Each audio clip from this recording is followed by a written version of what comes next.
on va faire maintenant l'exercice 5 de la feuille de TD. Donc, dans l'exercice 5, on suppose que F est une partie non vide d'un espace affine et elle a la propriété suivante. À chaque fois qu'on considère deux de ces points, deux points distincts, la droite passant par ces deux points est contenue dans F. Autrement dit, F contient les droites passant par ces points. On va montrer que F est un sous-espace affine. Et pour cela, on va utiliser la propriété que être un sous-espace affine, c'est équivalent à dire être stable par barycentration. Donc, on va montrer pour cela que tout système de points pondérés de masse totale non nulle ou bien égale à 1, les deux conviennent, le barycentre de ces points est dans F. Donc, si tous les points sont dans F, le barycentre est dans F.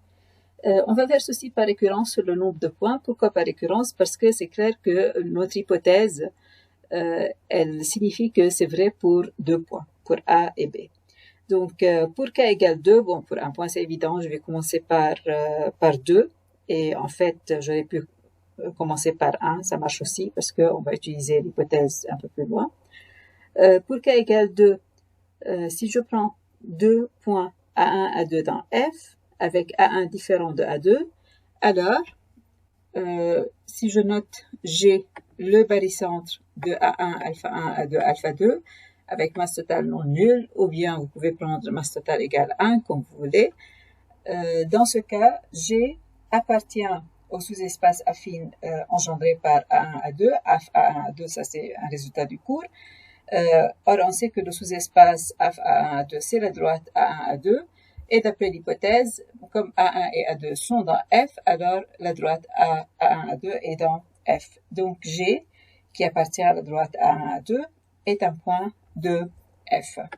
On va supposer que la propriété est vraie si on a K-1 point ou moins que K-1 point. On va la montrer pour K point. Donc, on considère A1 jusqu'à AK des points de F, des scalaires alpha 1, alpha K avec somme des alpha I différents de 0. Et on va appeler G le barycentre de A1, alpha 1, AK, alpha K. Si ce point, ce barycentre est dans F, on aura montré la propriété.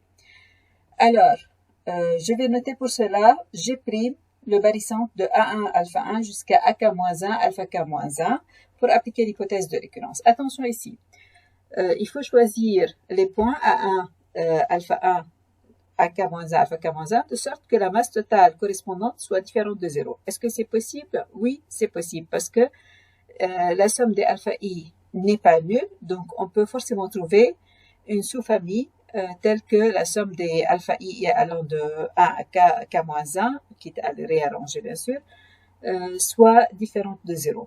Parce que si chacune des sommes est égale à 0, ça implique, c'est très simple à vérifier, que tous les alpha I sont nuls.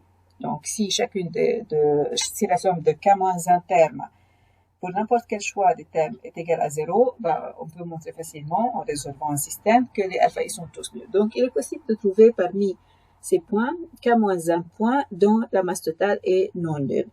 Je l'ai choisi, j'appelle G' le barycentre et je vais utiliser l'associativité du barycentre. Alors, G, qui est le barycentre de A1 alpha 1 jusqu'à AK-1 alpha K-1 AK alpha K, je peux le remplacer par le barycentre de G' avec la somme des alpha I de I allant de 1 à K-1 et de AK alpha K. C'est l'associativité.